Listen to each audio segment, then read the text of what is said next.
Hello friends, ఎలా ఉన్నారండి అందరూ? Welcome to our channel Radha Devi kitchen.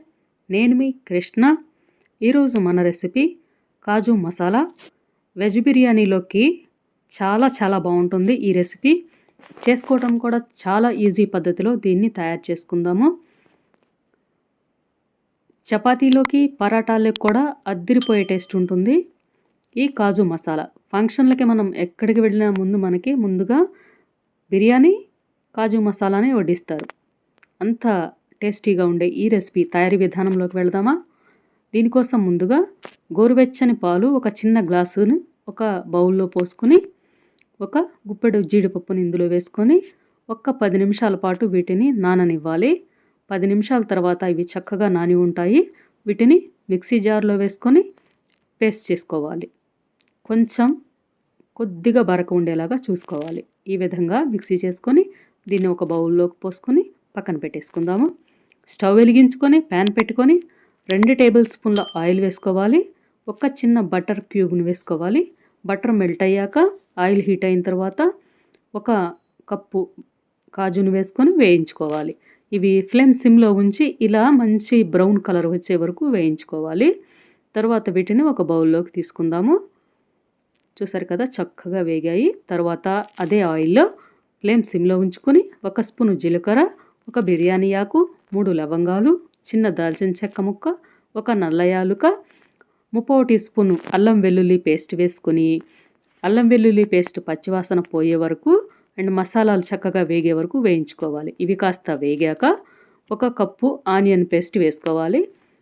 3 ఆనియన్స్ని ఇలా పేస్ట్ చేసుకుంటే సరిపోతుంది. ఇది కూడా పచ్చివాసన పోయే వరకు వేయించి 3 టమాటోలు ఇలా ప్యూరీ చేసి వేసుకోవాలి. ఇవి పచ్చి టమాటోలే. వీటిని మిక్సీ చేసేసి ఇందులో వేసేసి చక్కగా ఫ్లేమ్ సిమ్ మీడియంలో ఉంచి మూత పెట్టి దీన్ని వేయించుకోవాలి.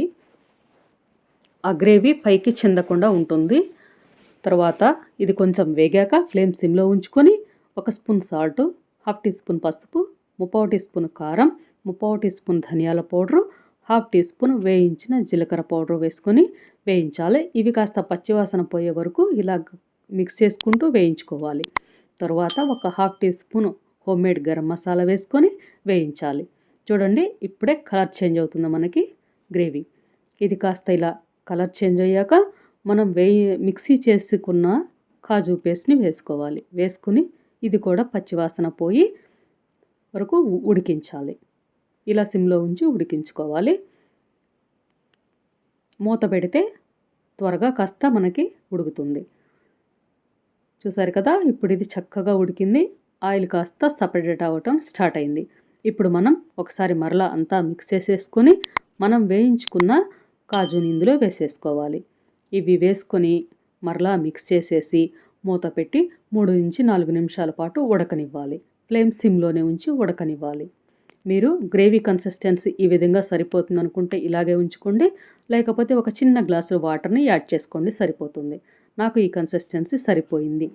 ఇప్పుడు కొద్దిగా కరివేపాకు, కొంచెం కొత్తిమీర తరుగు వేసి మిక్స్ చేసుకోవాలి. ఇవి కూడా సన్నగా తరిగి ఉంచుకోవాలి. చూడండి, ఇప్పుడు ఇది చక్కగా దగ్గరగా ఉడికింది. తరువాత కొంచెం కసూరి మేతిని వేసుకోవాలి. దీన్ని కూడా ఇలా మిక్స్ చేసేసుకోవాలి. ఇలా అంతా మిక్స్ చేసుకున్న తర్వాత 1 స్పూను పాల మీద మీగడని వేసుకోవాలి. ఇది కూడా మిక్స్ చేసేసుకోవాలి. ఇప్పుడు ఉప్పు కారం చెక్ చేసుకోవాలి ఒకసారి. ఈ కొలతలు పర్ఫెక్ట్గా సరిపోయాయి.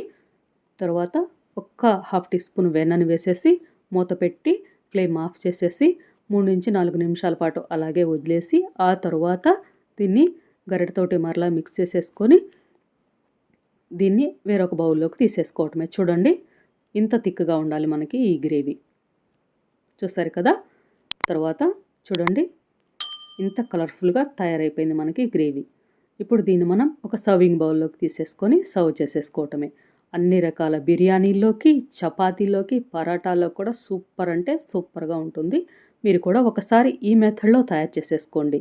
ఫస్ట్ టైం చేసేవాళ్ళైనా సరే చక్కగా కుదురుతుంది. ఈ మెథడ్ ఫాలో అయ్యారంట. ఈ కొలతలు చూడండి, కలర్ఫుల్ టేస్టీ కాజు మసాలా కర్రీ రెడీ. ఈ విధంగా మీరు కూడా తయారు చేసుకొని మీకు ఎలా కుదిరిందో, టేస్ట్ ఎలా అనిపించిందో నాకు కామెంట్ రూపంలో తప్పకుండా తెలియచేయండి. అలాగే ఈ వీడియోని లైక్ చేసి ఈ రెసిపీని మీ ఫ్యామిలీ ఫ్రెండ్స్కి, రిలేటివ్స్కి షేర్ చేయండి. అలాగే మన ఛానల్ని తప్పకుండా సబ్స్క్రైబ్ చేసుకోండి. సబ్స్క్రైబ్ చేసుకొని పక్కనున్న బెల్ ఐకాన్ క్లిక్ చేసి ఆల్ అనే ఆప్షన్ ఆన్ చేసుకోండి. Thanks for watching friends.